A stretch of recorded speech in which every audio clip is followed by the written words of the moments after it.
Hello student, welcome back to my new life channel. देखिए, जो आज आपकी वर्कशीट आई है वो है शिक्षा निदेशालय की तरफ से आपको दी गई है जो वर्कशीट है, ठीक है। और विषय आपका सामाजिक विज्ञान के सोशल साइंस। ये आपकी एसएसटी की वर्कशीट है। क्लास 7th क्लास की ये वर्कशीट है आपकी, ठीक है। कार्यपत्रक वर्कशीट नंबर है 9। डेट है आपकी 18 अगस्त 2021। तो आपकी कितनी तारीख है? 18 अगस्त, ठीक है। तो आप अपनी नोटबुक में लिखेंगे 18 अगस्त। विद्यार्थी का नाम, आपको अपना नाम भी लिखना और कक्षा अध्यापक का नाम लिखना है। ये सब आपको अपनी नोटबुक में लिखना है। देखिए, आज जो आपकी वर्कशीट आई है सोशल साइंस की, उसका टॉपिक है पारितंत्र। पारितंत्र क्या होता है इसमें आज हम पढ़ेंगे, ठीक है, और जानेंगे इसे और समझेंगे। देखिए क्या है, विचार करें। कैक्टस पौधे की पत्तियों कांटों के रूप में क्यों होती है? जो कैक्टस का जो पौधा है उसकी जो पत्तियां हैं वो कांटों के रूप में क्यों होती हैं? तो ये हमें विचार करना है। ऊंट को रेगिस्तान का जहाज क्यों कहा जाता है?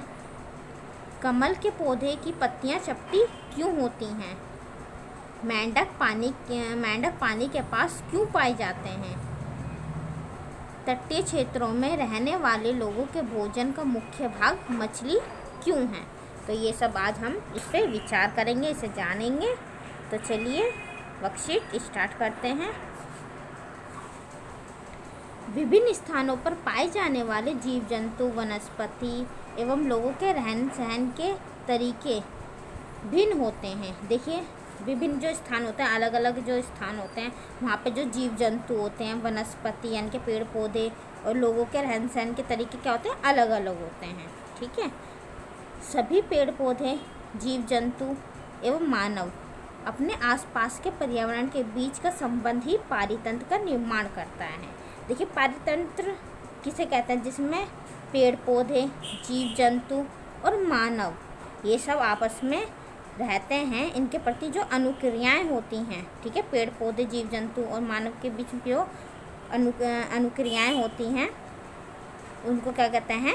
पारितंत्र, ठीक है। एक बार पढ़ लेते हैं दोबारा से। देखिए, सभी पेड़ पौधे, जीव जंतु एवं मानव अपने आसपास के पर्यावरण के बीच का संबंध ही पारितंत्र का निर्माण करता है, यानी कि पारितंत्र बनता है इससे, ठीक है। पेड़ पौधे, जीव जंतु और मानव, इनसे क्या बनता है? पारितंत्र बनता है। चलिए, एक पारितंत्र में वह सभी कारक होते हैं जो एक विशिष्ट क्षेत्र में परस्पर क्रिया करते हैं, चाहे वह जैवीय हो या अजैवीय। देखिए, जैवीय क्या होता है? जिसमें जान होती है, जैसे कि मानव, ठीक है, जैसे मानव हो गया, जिनमें जान होती है। कुत्ता, बिल्ली, ये सब क्या है? जीवीय, जिनमें जान होती है। और अजीवीय, जिनमें जान नहीं होती, जैसे कि कुर्सी, मेज, ये सब क्या है? अजीवीय, ठीक है। संसार में प्रत्येक विशिष्ट पारितंत्र के पास अपने निर्जीव वस्तु द्वारा निर्मित स्वयं की स्थितियां हैं। वह स्थितियां निर्धारित करती हैं कि किस प्रकार के जीव वहाँ रहने के सक्षम होंगे। देखिए, जीव जंतु केवल वहीं पनप सकते हैं जहाँ उनकी ज़रूरतें पूरी हों। देखिए, जो जीव जंतु होते हैं वो कहाँ पनपते हैं? जहाँ उनकी ज़रूरतें पूरी होती हैं। अब मान लीजिए जैसे मछली है, ठीक है, मछली कहाँ रहती है? पानी में रहती है। अगर मछली को हम स्थल पे ले आते हैं, मतलब जहाँ पे पानी नहीं होता, वहाँ हम ले आते हैं मछली को, तो वो क्या जिंदा रह सकती है? नहीं रह सकती, ठीक है। तो जहाँ उसकी ज़रूरतें पूरी होती, ज़रूरतें कहाँ पूरी होती? पानी में, ठीक है। खाने की ज़रूरतें हों, किसी भी चीज़ की ज़रूरतें हों, वो पानी में पूरी होती हैं, तो इसलिए उसे वो वहीं पनपती हैं, ठीक है। जो जीव जंतु केवल वहीं पनप सकते हैं जहाँ उनकी ज़रूरतें पूरी होती हैं। अधिक वर्षा वाले वन, घास स्थल, रेगिस्तान, पर्वत, झीलें, नदी, महासागर एवं छोटे से ताल का भी एक पारितंत्र हो सकता है। देखिए, इन सब का भी क्या हो सकता है? एक पारितंत्र हो सकता है। किन किन का होता है? देखिए, वन, घास, रेगिस्तान, पर्वत, झीलें, नदी, महासागर, छोटे से ताल का भी एक पारितंत्र हो सकता है। देखिए, अब आप समझ गए ना कि पारितंत्र किसे कहते हैं, क्या होता है पारितंत्र। मानव भी अपने विवेक के उपयोग से मछली घर, बागान और बाग, पार्क जैसे कृत्रिम पारितंत्र की रचना की है। ठीक है, अब देखिए नीचे दिया है पारितंत्र। पारितंत्र वह तंत्र है जिसमें समस्त जीवधारी आपस में एक दूसरे के साथ तथा पर्यावरण के उन भौतिक एवं रासायनिक कारकों के साथ परस्पर क्रिया करते हैं जिसमें वे निवास करते हैं। ये सब ऊर्जा और पदार्थ के स्थानांतरण द्वारा संबंध है। उन सबको क्या कहते हैं, पारितंत्र।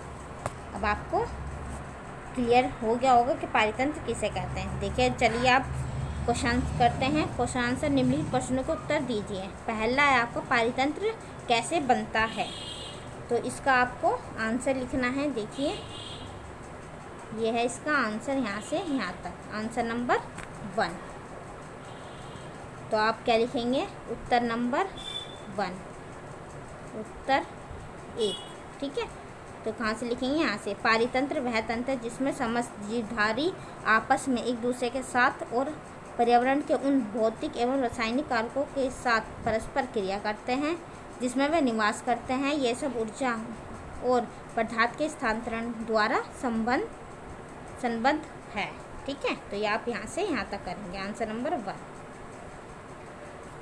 दूसरा आपका, इनमें से कौन सा प्राकृतिक पारितंत्र नहीं है, मतलब जो प्राकृतिक से नहीं बना, ये प्रकृति ने हमें नहीं दिया। देखिए मरुस्थल ये प्राकृतिक है तो इसे काट देंगे, इसे नहीं लिखना।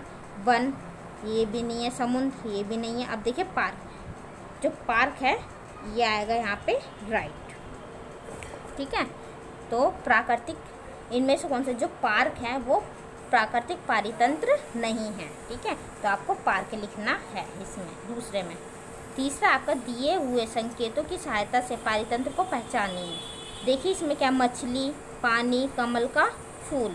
ये जो मछली है, पानी है, कमल का फूल, ये सब क्या है, एक कहीं रहते हैं, वो कहाँ रहते हैं, तालाब में। ये सब कहाँ रहता है, तालाब में। तो आप यहाँ पे लिखिएगा तालाब, तालाब। ठीक है, पहले में आपको लिखना है तालाब। दूसरा आपका रेत, ऊंट, कैक्टस। जो रेत है, ऊंट है, कैक्टस है, कहाँ है, मरुस्थल में। कहाँ, मरुस्थल में। तो आपको यहाँ लिखना है मरुस्थल, दूसरे में लिखना है आपको मरुस्थल। मरुस्थल आप लिख लेना यहाँ पे, मरुस्थल। ठीक है, ये रहा मरुस्थल, ये आएगा आपको दूसरे में। ठीक है, पहले में हो गया आपका तालाब, दूसरे में हो गया मरुस्थल, पहला ये आपका दूसरा। तीसरा है आपका घने जंगल, जंगली जानवर, मिट्टी। ये सब कहाँ होते हैं, देखिए घने जंगल, जंगली जानवर, मिट्टी कहाँ होती है, वन में। तो आप यहाँ लिखेंगे वन। ठीक है, फिर आपका शंकुधारी वृक्ष, भेड़, बर्फ, ये सब कहाँ होती है, बर्फ वगैरह ये होती है पर्वत पे। कहाँ, पर्वत। तो आप यहाँ पे लिखना है पर्वत। ठीक है, और जो रेत, ऊंट, कैक्टस, ये मरुस्थल लिख लेना आप यहाँ पे, मैंने आपको बता दिया मरुस्थल। ठीक है, और पहले में क्या आएगा आपका तालाब, मछली, ये सब कहाँ रहते हैं, तालाब में। ठीक है, आई होप आपको समझ में आ रहा होगा। पारितंत्र का सब क्लियर हो गया आपको। चलिए आपकी वर्कशीट यहीं कंप्लीट होती है। अगर आपको मेरी वीडियो अच्छी लग रही हो तो प्लीज़ लाइक कीजिए, सब्सक्राइब कीजिए और शेयर कीजिए, ज़्यादा से ज़्यादा शेयर कीजिए। Thanks for watching.